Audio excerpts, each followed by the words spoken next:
국방부가 군소음 보상을 위한 소음 측정에 착수했습니다. 그런데 주민들은 평소보다 소음 정도가 덜하다며 신뢰할 수 없다는 입장입니다.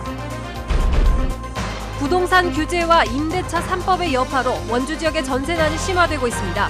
품귀 현상에 전세가가 매매가를 뛰어넘기도 해서 깡통 전세가 우려되고 있습니다. 7년 전 청탁으로 지인 아들을 부정 채용한 원주시청 전 간부에게 법원이 징역 8개월에 집행유예 2년을 선고했습니다. 춘천에서 장애인을 위한 경사로 설치 작업이 추진됩니다. 10cm의 장벽을 없애는 사업에 시민과 상인, 지자체가 힘을 모았습니다.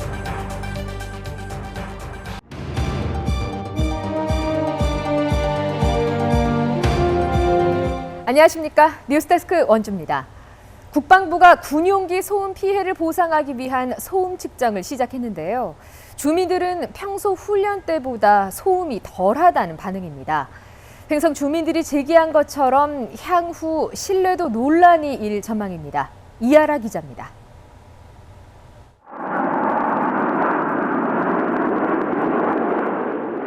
8대의 전투기가 굉음을 내며 연달아 상공으로 떠오릅니다. 화려한 고개 비행을 훈련하는 40분 동안 굉음이 쉬지 않고 울려댑니다. 국방부가 용역업체에 의뢰 측정한 블랙이글스의 최대 순간 소음은 97데시벨, 주거 지역 실내 소음 기준인 65데시벨의 1.5배에 달합니다.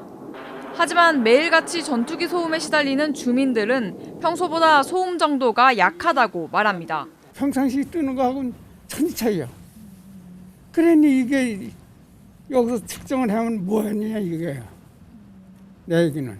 소음 측정이 언제 어디에서 이루어지는지 국방부가 알고 있는 상황에서 측정이 이루어지는 날 훈련 지점과 강도를 조절하지 않겠냐는 겁니다. 반면 소음 측정을 맡은 용역업체는 비행 자료 제공이 제한적이었던 횡성군 조사 때와는 달리 국방부로부터 모든 자료를 제공받아 보다 정확한 조사를 할 수 있다는 입장입니다. 15개에서 18개 공군 비행장 주변에 설치해서 측정하고 있고 측정 지점 선정 시에는 군에서 관여하지 않았고 저희들이 자체적으로 소음 측정은 오는 18일까지 연속 7일 동안 횡성과 원주 지역에서 진행되며 내년 5월 전에 또 한 차례 진행된 뒤 내년 말 소음 보상 기준이 되는 소음 지도가 최종 확정됩니다.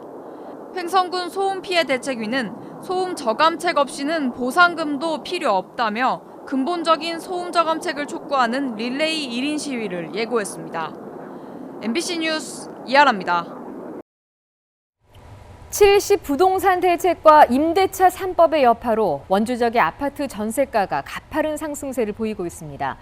일부 아파트에서는 전세 보증금이 매매가를 뛰어넘는 역전세가 나타나기 시작했는데요. 깡통 전세가 우려됩니다. 김진아 기자입니다.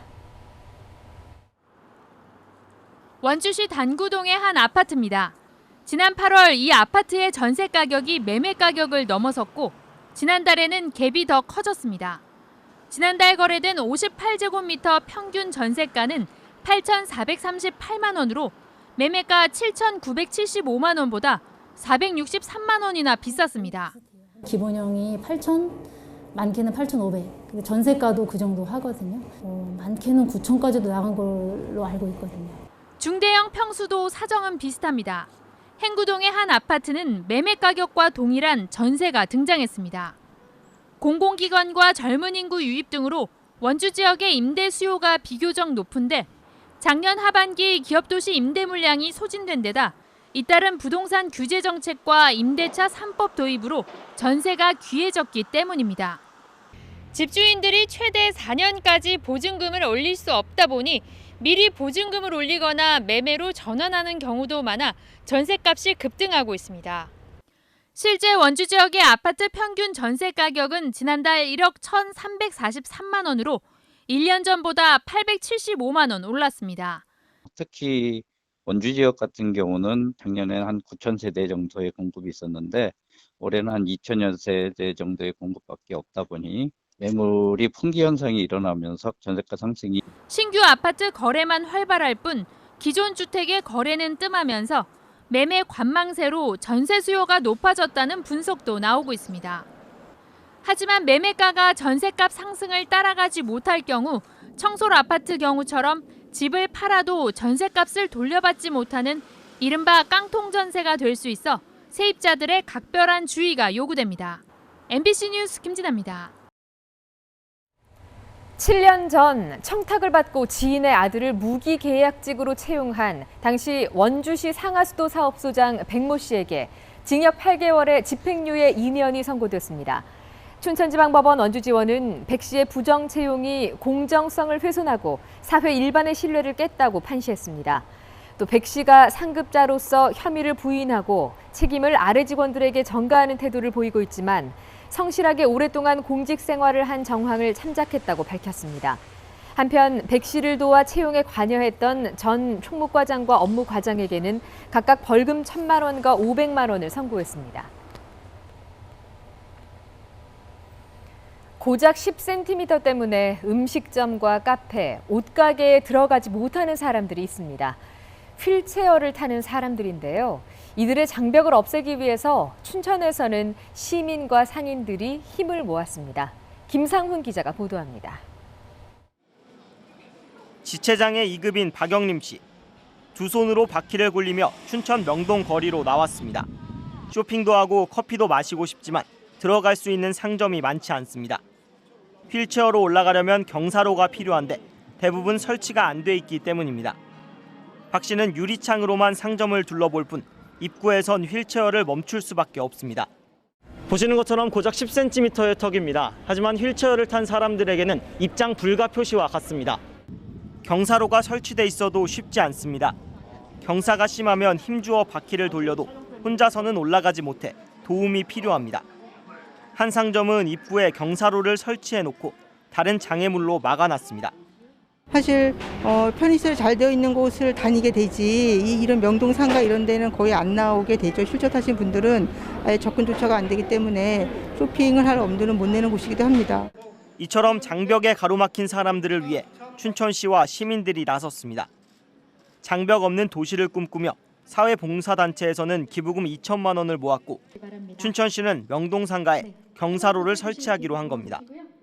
명동 상인들도 협약에 참여해 뜻을 함께했습니다. 춘천시는 올해 명동 상가를 시작으로 내년에는 풍물시장과 주요 관광지까지 경사로를 설치할 예정입니다. 1cm 턱도 그분들한테는 절벽이 될 수 있는 상황이 있기 때문에 가장 기본적인 경사로를 설치를 함으로 인해서 그들이 좀 자유롭게 쇼핑을 하던 문화생활을 즐기던. 두 바퀴의 손님들은 오늘도 10cm의 높은 장벽 대신 자신을 반겨줄 경사로를 기다리고 있습니다. MBC 뉴스 김상훈입니다.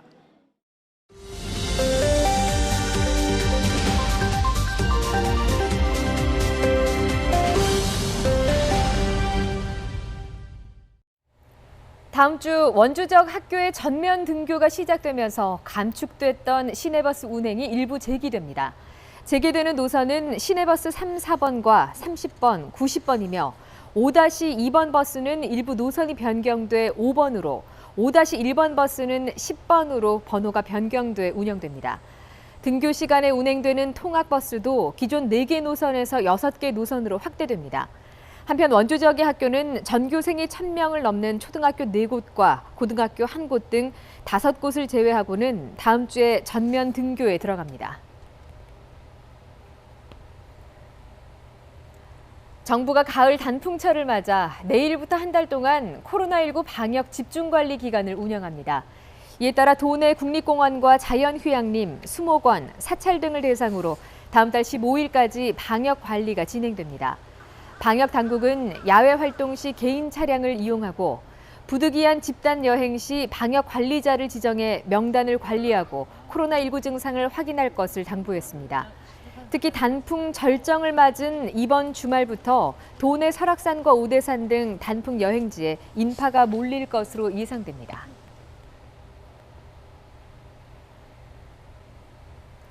단풍 행락 차량으로 인한 교통사고 예방을 위한 합동 캠페인이 펼쳐졌습니다.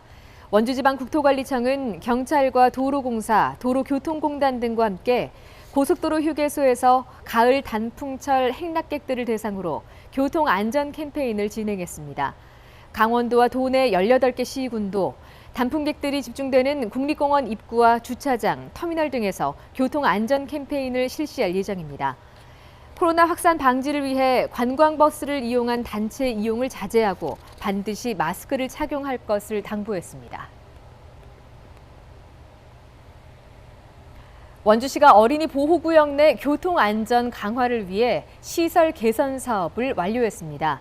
어린이 보호구역 개선 사업은 사업비 6억 9,400만 원을 투입해 학교 부지를 활용한 인도시설과 확장, 어린이 보호구역 내 교통시설물 정비 등을 추진했습니다. 특히 보행로가 없어서 사고 위험이 높았던 태봉초등학교 일원에 200m의 보행로를 신설함으로써 어린이 교통사고 예방에 도움이 될 것으로 기대하고 있습니다. 코로나19가 장기화되면서 강원 도내 고용률 하락이 심화되고 있습니다. 강원지방통계청이 발표한 9월 강원도 고용률은 62.1%로 지난해 같은 기간보다 2.9%포인트 하락했고 취업자 수도 3만 4천 명 감소했습니다. 건설업과 전기, 운수, 통신, 금융업을 제외한 농림어업과 도소매, 숙박 음식업, 서비스업 등 대부분의 업종에서 취업자 수가 줄었습니다. 반면 실업률은 2.8%로 1년 전에 비해 실업자 수가 3천 명 증가했습니다.